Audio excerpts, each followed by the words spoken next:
Good afternoon. I'm 2 News Chief Meteorologist Dan Threlka along with Taft Price. Now, what we're looking at is not video from yesterday.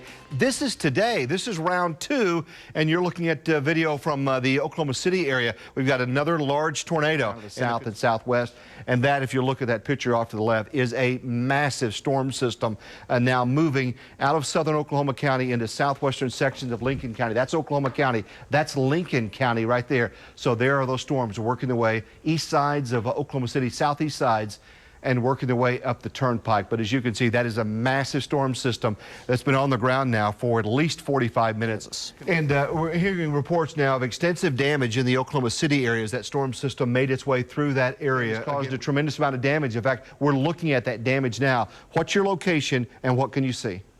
Okay, right now, Dan, I can see the top of the supercell. I was not able to see the tornado or anything. I did see a brief period of damage. Right now, I am between Oklahoma City, or just to east Oklahoma City, about 14 miles. But the storm is huge as far as the structure, and as far as the inflow into it, the storm is huge. Okay, Denny, we're looking at live pictures in control room. A heads up, very sensitive. We don't know what we're going to see here. So at any time, if we have to break away from this, it's because of what we're seeing here. So we're going to try to monitor that rather closely. You're looking at reunions of loved ones and family members as they find out where their neighbors are and where family is. So again, this is all in the Moore Norman area. Nice. All right, Dan, thanks. You know, we want to just step back for a second, take a look at what all has gone on this afternoon. This started around 3 o'clock this afternoon, maybe a little bit before. It began with a tornado in Newcastle down west of I-35, and the storm then kind of pushed into Moore, where it really did some significant damage. The real story, I guess, revolves around 2 schools that were hit, Briarwood Elementary and then the Plaza Tower School. I understand that all the children from Briarwood Elementary have been accounted for. 75 kids were at the Plaza Tower School. And then on the left side of the screen, you're looking at live aerials from Moore, a town that has been hit for the 2nd day in a row, and there is a tremendous effort underway right now. We've been checking out social media and so forth. The word that you see time and time again is heartbreaking. We're told that K4 is reporting that it's no longer a search and rescue mission at the school. It is now a recovery mission. Possibly 24 victims are assumed to be in the rubble of the Plaza Tower Elementary School. So it's a very, very tragic situation going on in Moore, Oklahoma. Just like on the movie Twister, there's horses and stuff flying everywhere. Survivors recount the horror of a tornado tearing through Moore.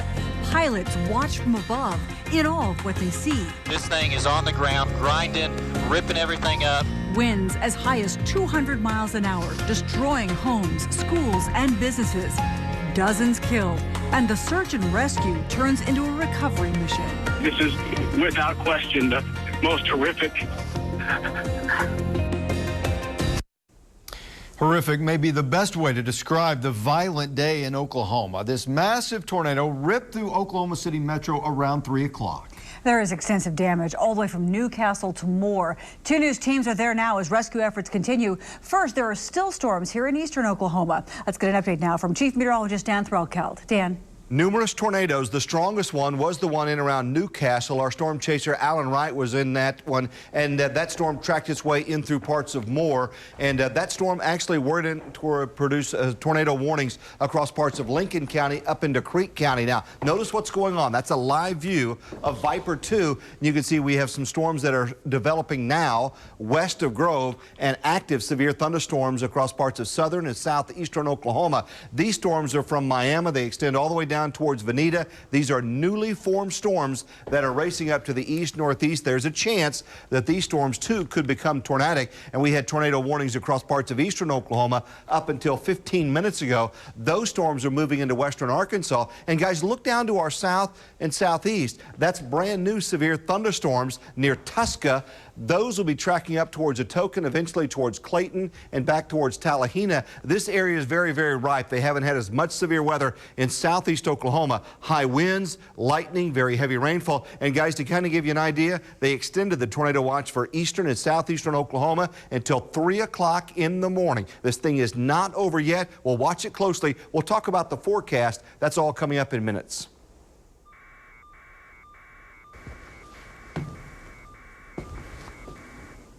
Families tonight are looking through the rubble looking for loved ones. Tonight, the lights illuminate the devastation in the city of Moore, Oklahoma, as rescue crews go through an elementary school looking for survivors. Here's the very latest out of Moore tonight. Officials confirm 51 people are dead. We've learned that hospitals are treating more than 140 others, including 70 children. Patients range from minor to critical injuries. Damage was reported from Newcastle to Moore on the south side of Oklahoma City. Now the search for survivors is on. It was hard to see that, and then to be here for so long and still haven't heard anything or haven't found her yet. It's been tough for a lot of folks. Families are looking through the rubble for their loved ones tonight. We continue our team coverage this evening with 2 News anchor Marla Carter. She's live at Park Towers Elementary School, where the search continues for those missing children. Marla.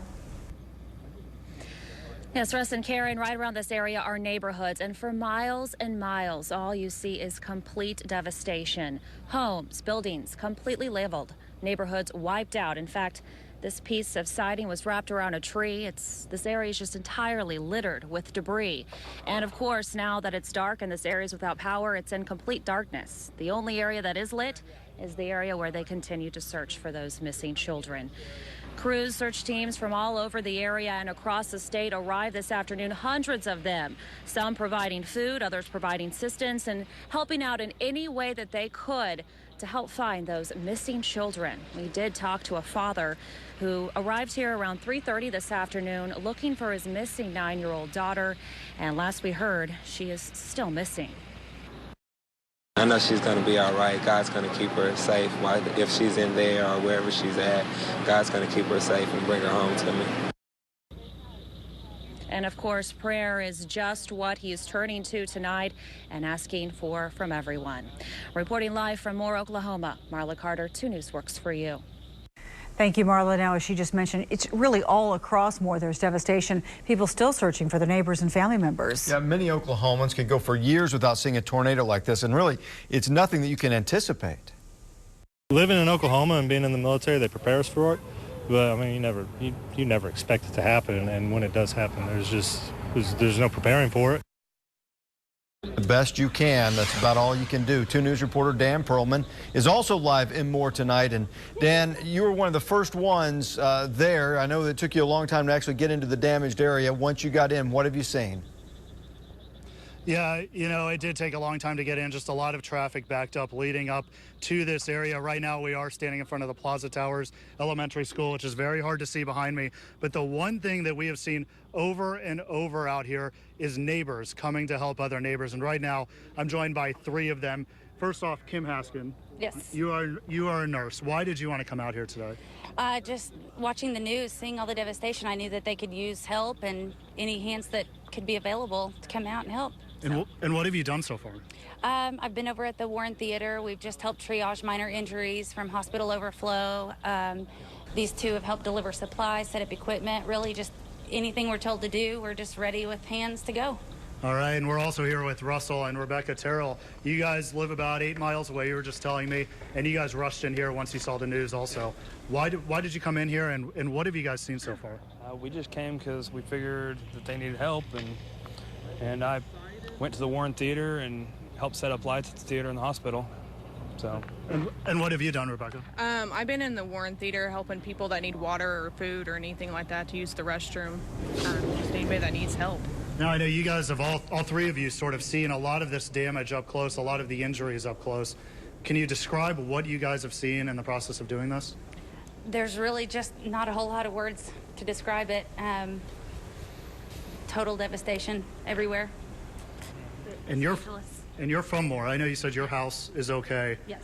But to see so many people in your community in this condition. Just unbelievable. I really don't know what to say about it. You just look around and it's amazing to see so many people jumping in to help out where needed. But again, I mean, I don't think it's really sank in yet. All right. You guys, all 3 of you, thank you very much for joining us. I'm sure the people here are very thankful for everything that you guys have done. And again, back in the studio, you guys, it is just one person after another who has just come in here to volunteer. It's really just an incredible sight, something you see a lot, but it really is heartwarming to see it in this kind of devastation. the worst of what can happen in Oklahoma, and it brings out the best in us. Dan, probably the greatest focus has been that school and the search for survivors, the search for the children. What can you tell us about that tonight? Yeah, well, you know, I did talk with one man as he was walking away, somebody who was a part of that rescue effort, and I asked him if, in fact, this is a search and rescue operation or if it's become a recovery operation. He told me it is a recovery operation. He wouldn't talk to me about what exactly he's seen in there, but I can tell you cars are up against the wall of that building. The roof is blown off, and you just see these guys going from car to car, an area of that building to another area, putting these orange X's, and that means that they've checked it, and where they've checked, they haven't found anybody, which is obviously good news, but you do know in that rubble, there probably are more people that will be found in the coming days. All right, Dan Perlman reporting live tonight from Moore. It is a terribly, terribly tragic thing, but at the same time, it's so good to see Oklahomans pitching in. That is the one great thing about our state as we come to each other's aid time and time again. You know, the National Weather Service is already releasing preliminary data from the storm. Now, we want to show you the path of today's tornado that ripped through Moore. They say that the twister touched down at 2:56 this afternoon, staying on the ground for about 20 miles before finally losing strength and dissipating at 3:36. That deadly tornado caught on camera. A massive black funnel is the same storm that carved a path of destruction through Moore, and experts now believe it was an EF5. We're hoping to show you some pictures here of that tornado. Winds up to 200 miles an hour. We have some aerial footage shows flashes as the tornado snapped power lines. I mean, just take a look at that funnel cloud. It's unbelievable. The storm left thousands of people without electricity. Many are still in the dark tonight. And another camera captured a much thinner looking twister near Oklahoma City. You can see it just hovering there in the distance just past the tree line. Again, there are those power flashes as you see them hitting the power lines there. You know, this isn't the first tornado to hit the town of Moore. This footage is from May of 1999. The same suburb was hit by a massive F5 tornado. That storm had the highest winds ever recorded near the Earth's surface.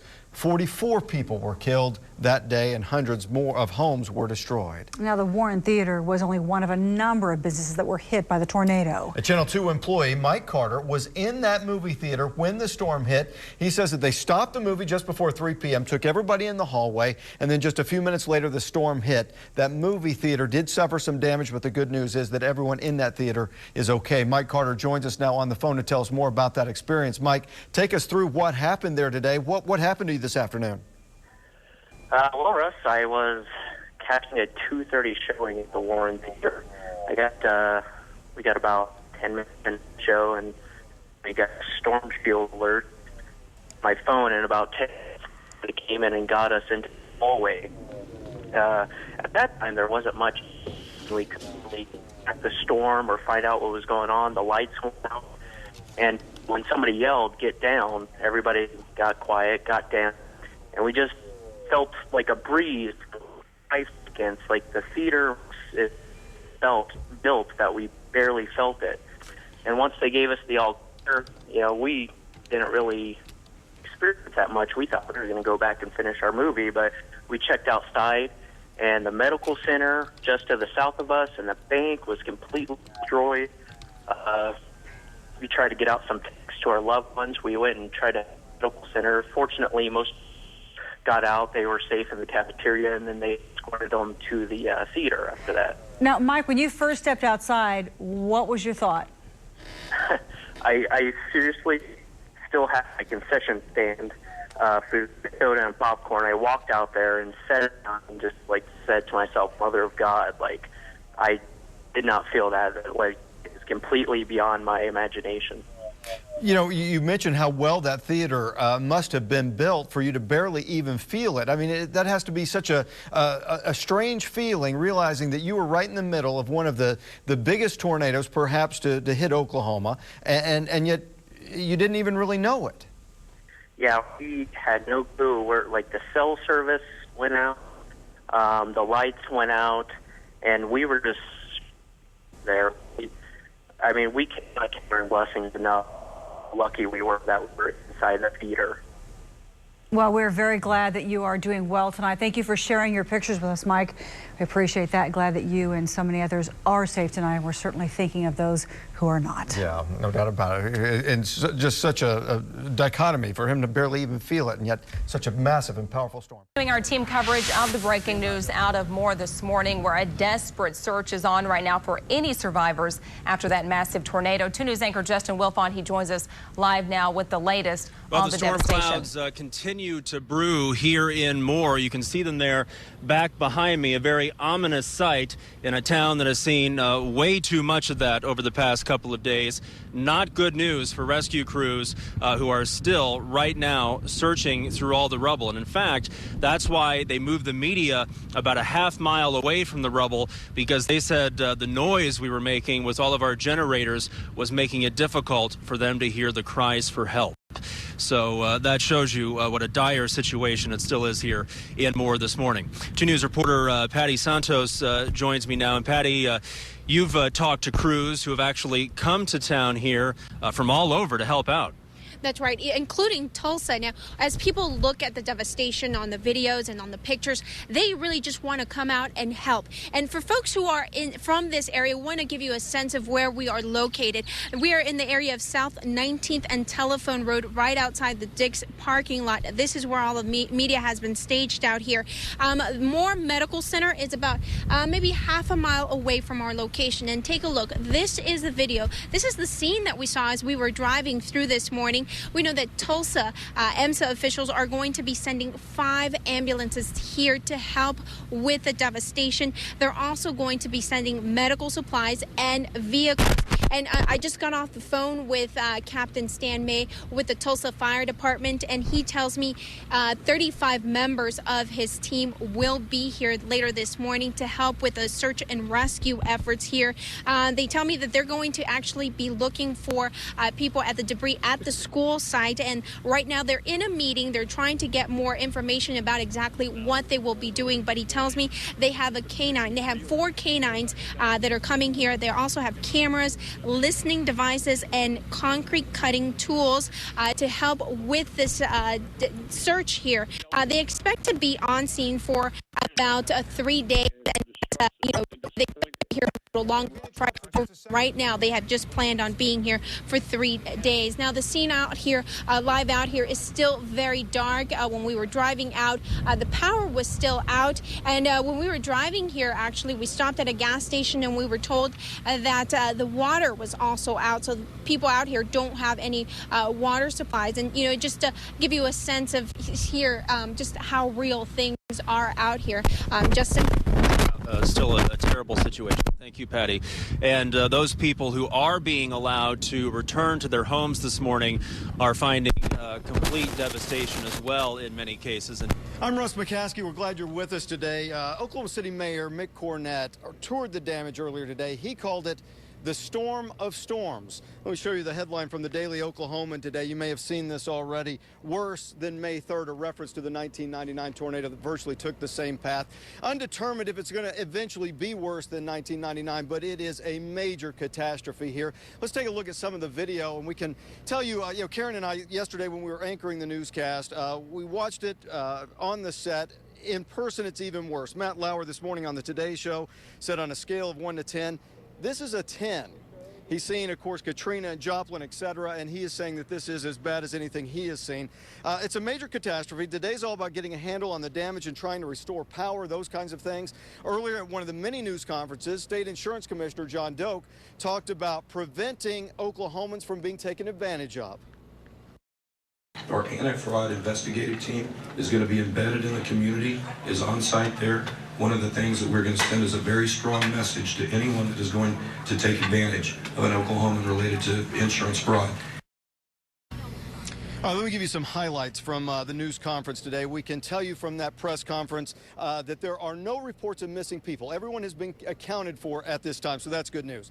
The bad news is the death toll is at 24. Not as high as what they were saying yesterday, but they are solid with that number at 24. Here's how you get to that number. 12 adults from Moore, 7 children from the Plaza Towers Elementary, 5 in South Oklahoma City, 4 adults and 1 child. So that takes you to the 24. Governor Mary Fallin, is talking about tapping into the state's rainy day fund to get some money to help with the efforts here. Also, of course, President Obama saying that FEMA is going to help out, and the full backing of the federal government will be here as well to help out.